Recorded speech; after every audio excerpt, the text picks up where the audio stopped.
DAV national sports जो है खेल का आयोजन राजधानी के इंडोर स्टेडियम में आप देख सकते हैं। यहाँ अलग अलग जो है खेल है वो खिलाए जा रहे हैं। नेशनल लेवल के जो खिलाड़ी है स्कूल कॉलेज के वो सभी आए हुए हैं, जैसे कि ऊसू है, कराटे है, ताइक्वांडो है, ये सभी।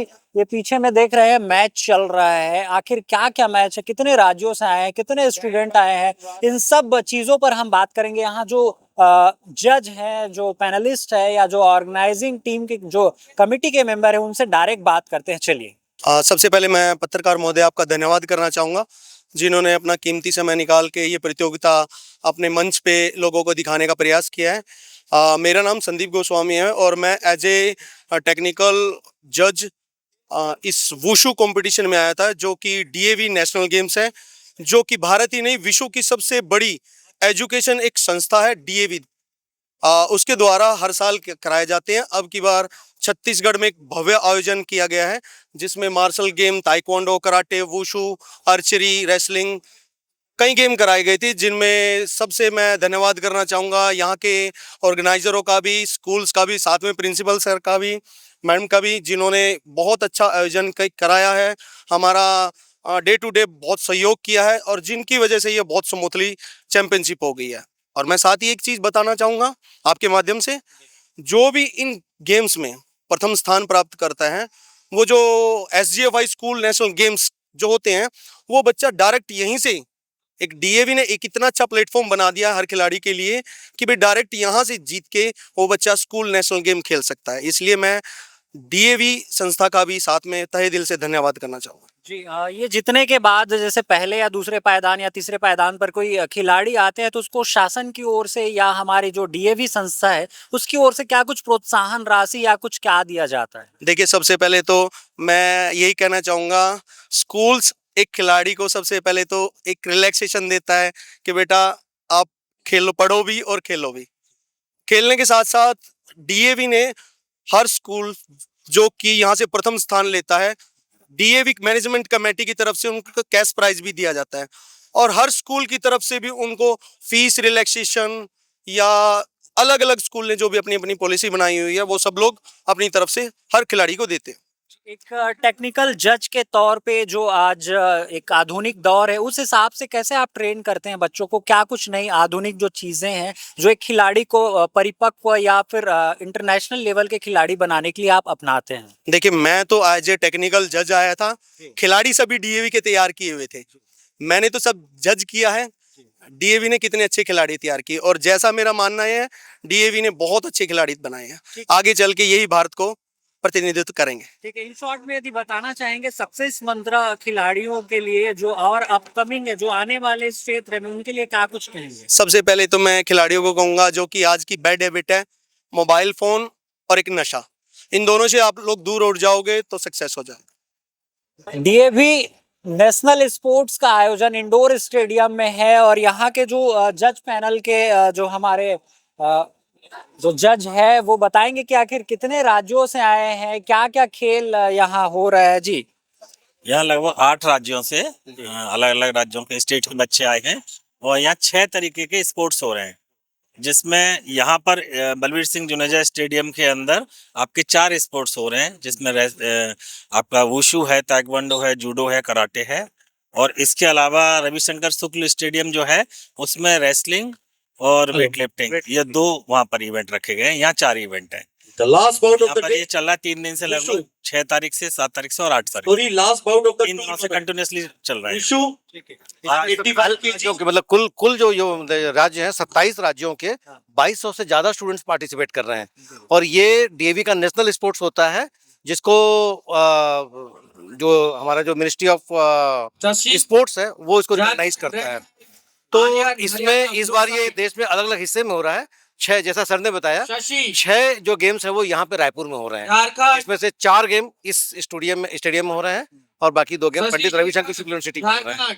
तो ये बच्चों को एक मौका देता है अंतर्राष्ट्रीय स्तर पर जाने के लिए। ठीक है। तो छत्तीसगढ़ शासन से यहाँ चिकित्सा के बारे में कहें, मतलब जो बच्चों को यदि कभी कुछ चोटिल हो जाते हैं तो उसके लिए चिकित्सा की कुछ ऐसा जो सपोर्ट जो छत्तीसगढ़ शासन से आपको मिला है? बिल्कुल, छत्तीसगढ़ शासन का बहुत बड़ा सहयोग मिला है हमको, और उसके लिए हमारे पास डॉक्टर्स की टीम आई है, फिजियोथेरेपिस्ट की टीम आई हुई है, 2 एम्बुलेंस बाहर रखी हुई है, और उन्होंने बकायदा ऑर्डर निकाल के डॉक्टर्स को यहाँ पे डिप्यूट किया है, और डॉक्टर्स अपनी पूरी निष्ठा के साथ में यहाँ पे अपनी सेवाएं दे रहे हैं। ठीक है। जितने भी खिलाड़ी यहाँ खेलने आए हैं सबके रहने खाने की व्यवस्था क्या छत्तीसगढ़ शासन?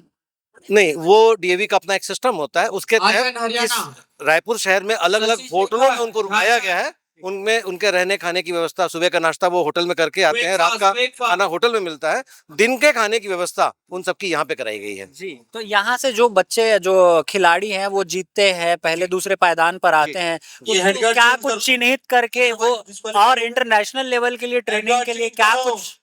जी, उनको आगे मौका मिलता है, और ये डीएवी के नेशनल की जो लिस्ट बनती है, अभी आप देखा होगा आपने कि जैसे नीरज चोपड़ा है, या अभी जिस तरीके के जो ऐसे जो जितने भी स्पोर्ट्स पर्सन आए हुए हैं वो सब डीएवी से ही आगे बढ़े हैं, तो डीएवी उनको एक बहुत बड़ा प्लेटफॉर्म देता है कि वो आगे किस लेवल पे जा सकते हैं। जी। अंतर्राष्ट्रीय स्तर पर वो देश का नाम आगे बढ़ाते हैं। जी। तो जो आज युवा स्कूल में है, कॉलेज में है, जो स्पोर्ट्स में आना चाहते हैं उनके लिए क्या कुछ सक्सेस मंत्र यदि देना चाहेंगे तो? सर, वो हम ये कहना चाहेंगे कि खेल के एक अंग्रेजी का एक स्टेटमेंट कहा जाता है कि rather to have a school without playground, it is better to have a playground without school. क्योंकि एक खेल के मैदान में बच्चा जितनी चीजें सीखता है वो अद्भुत होता है। तो खेल के साथ हमको आगे बढ़ना चाहिए। शारीरिक रूप से अगर हम स्वस्थ होते हैं तो हमारे स्वस्थ मस्तिष्क होता है, और हम पढ़ाई में भी अच्छा कर सकते हैं, और बच्चे का सर्वांगीण विकास होता है। जी। तो कॉमनवेल्थ गेम अभी शुरू होना है आने वाले समय में, उसके लिए क्या कुछ तैयारियां हैं? क्या हमारे भारत से भी कुछ ऐसे बच्चे हैं जो जाएंगे? उसी की तैयारी चल रही है। पहले जोनल लेवल पे होता है, फिर स्टेट लेवल पे, सिटी लेवल पे, फिर स्टेट लेवल पे। अब यहाँ के बाद बच्चे वहीं जाएंगे। तो वही प्रोसेस है, वही प्रोसेस 1 महीने की नहीं, कई महीनों पहले से चल रही है। बच्चे पहले क्लस्टर लेवल पे खेलते हैं, फिर जोनल लेवल पे खेलते हैं, फिर स्टेट लेवल पे खेलते हैं। ये स्टेट लेवल पर है, मतलब यहाँ पे आप नेशनल लेवल पर आ गया, इसके बाद फिर इंटरनेशनल लेवल। जो आप एज कैटेगरी की बात करें तो कितने साल से कितने तक के ये इसमें बच्चे हैं? ये अंडर 14, अंडर 17 और अंडर 19 3 कैटेगरी में होता है, इसमें बच्चों को मौका मिलता है। और फिर अलग अलग गेम वाइज फिर उनका वेट का कैटेगरी डिसाइड होता है। जैसे ये कॉम्बैट गेम्स है, ये वुशु चल रहा है यहाँ पे, तो वुशु चल रहा है तो ये below 24 kg, then under 24 kg, then 32 kg, 36 kg, ऐसा करके वो 52 kg एंड अबव 52 kg की भी कैटेगरी होती है, तो उसमें बच्चों को हम अवार्ड देते हैं यहाँ पे। ठीक है। पढ़ाई लिखाई की बात करें तो ये खेल की वजह से उनकी पढ़ाई में कुछ बाधा रुकावट तो नहीं आती? नहीं, खेल से कभी बाधा नहीं आती, बल्कि और बच्चों का दिमाग तेज होता है ना। अब सिस्टम बदल गया है, पहले होता था कि खेलोगे कूदोगे पढ़ोगे लिखोगे तो बनोगे नवाब, अब खेलोगे कूदोगे तो बनोगे नवाब। चेंज हो गया वो। हाँ। जो वो है। लेकिन कभी कभी क्या है, 2 दिन 3 दिन क्या है, जो खिलाड़ी उनको बाहर रहना पड़ता है, अपने प्रदेश से बाहर, शहर से बाहर, तो इसमें क्या उनकी कुछ तैयारियां किस टाइप से? जिस तरीके से आप पूछना चाह रहे हैं कि बोर्ड क्लासेस वगैरह में क्या या उनकी स्टडीज में इफेक्ट, तो ऐसा कुछ होता नहीं है। हमारे यहाँ लगभग जो कोर्सेज क्या होता है कंप्लीट कराने का, तो अब नवंबर तक हम सारे सिलेबस को उनको कंप्लीट कराते हैं, क्योंकि हमारे यहाँ जो स्पोर्ट्स का जो शेड्यूल्स है, जो सारे शेड्यूल्स है वो बिफोर टाइम आ चुके होते हैं।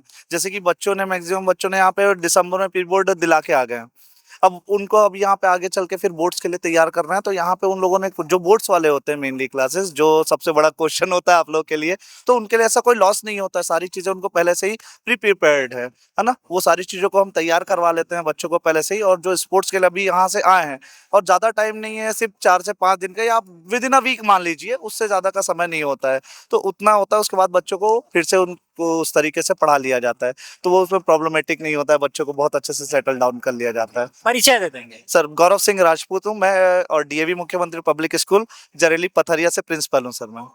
अपना परिचय दे देंगे। मैं विनय कुमार श्रीवास्तव, प्रिंसिपल डीएवी मुख्यमंत्री पब्लिक स्कूल देवरी खुर्द बिलासपुर। हिमाचल प्रदेश से हमारे साथ कोच महोदय हैं, वो बताएंगे कि आखिर क्या कुछ वो कैसे ट्रेन करते हैं बच्चों को, किस हिसाब से वो इस क्षेत्र में जो बच्चे को आगे बढ़ाने के लिए प्रेरित करते हैं। जी, सबसे पहले तो सर मैं आपका धन्यवाद करना चाहूँगा कि आपने इंटरव्यू के लिए मुझे चुना। तो मैं हिमाचल प्रदेश से एज ए वुशु कोच जो है यहाँ पे आया हूँ, और मेरे साथ पूरी वुशु टीम है। तो क्लस्टर लेवल से लेके यहाँ तक जो है बच्चों ने बहुत अच्छी मेहनत करी थी और उसका रिजल्ट भी हमें अच्छा मिल रहा है। मैं धन्यवाद करना चाहता हूँ डीएवी मैनेजमेंट का कि जिसने हमें इतने बड़े प्लेटफॉर्म पे लाके खड़ा किया ताकि हम बच्चों का जो है ओवरऑल डेवलपमेंट कर सकें और इसमें हमें भी बहुत कुछ सीखने को मिला। तो डीएवी मैनेजमेंट का बहुत बहुत धन्यवाद। और क्या कुछ कहेंगे, खासकर अब छत्तीसगढ़ के जो छत्तीसगढ़ शासन है उसके बारे में? आप अलग अलग जगह में जाते होंगे हर साल, तो इस साल यहाँ छत्तीसगढ़ में हो रहा है, रायपुर में हो रहा है, क्या कुछ आप अंतर देख पाए हैं? जहाँ तक बात है सर छत्तीसगढ़ की, तो यहाँ पे जो एक्सपीरियंस रहा वो बहुत अच्छा रहा। जो यहाँ की मैनेजमेंट है उन्होंने बहुत अच्छे अरेंजमेंट करने की कोशिश करी है और उसमें काफ़ी हद तक जो हैं वो सफल भी रहे हैं।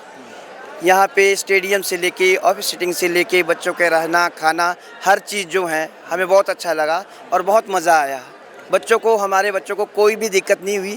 सबसे बड़ी दिक्कत होती है बच्चों को जो हमारे होटल है वहाँ से रूम मतलब स्टेडियम तक जाने के लिए, तो यहाँ पे व्यवस्था ऐसी करी थी हमारी मैनेजमेंट की ओर से कि हमें कोई भी दिक्कत नहीं आई सर। बहुत अच्छा लगा यहाँ की जो मैनेजमेंट है, उनका व्यवहार बोलचाल हर चीज़ बहुत अच्छा लगा सर। ठीक है, यहाँ के खेल विभाग या यहाँ के खेल मंत्री से क्या कुछ कहेंगे? सर अब हम छोटे से कोच हैं तो हम उसमें ज़्यादा सुझाव नहीं दे सकते हैं। आभार, धन्यवाद। लेकिन हाँ, हम आभार व्यक्त करना चाहते हैं खेल मंत्रालय का, खासकर डीएवी मैनेजमेंट का, जिन्होंने हमें इतने बड़े प्लेटफॉर्म पे लाके खड़ा किया है। हमारे बच्चों को ओवरऑल डेवलपमेंट का जो मौका मिला है, जैसे अभी सर ने भी बताया कि हमारा जो बच्चा है डीएवी का उसको कैश प्राइज़ मिलेगा और फीस में रिबेट मिलता है। और सबसे बड़ी बात कि हमारा जो डीएवी का बच्चा है वो डायरेक्ट जो है एसजीएफआई में जो है पार्टिसिपेट करेगा। इसके लिए हमारी जो डीएवी सीएमसी है उसके लिए तहे दिल से धन्यवाद करता हूं। तो आप लोगों ने सुना आखिर जज का क्या कहना है, कैसे वो खिलाड़ी को ट्रेन करते हैं, कहां कहां से आए, कितने खिलाड़ी आए हैं और इसके बाद की आगे की प्लानिंग क्या है, रणनीति क्या है, वो सभी आप अभी के लिए फिलहाल इतना ही। राजधानी रायपुर से मैं हूं यश, कैमरा सहयोगी हरीश के साथ।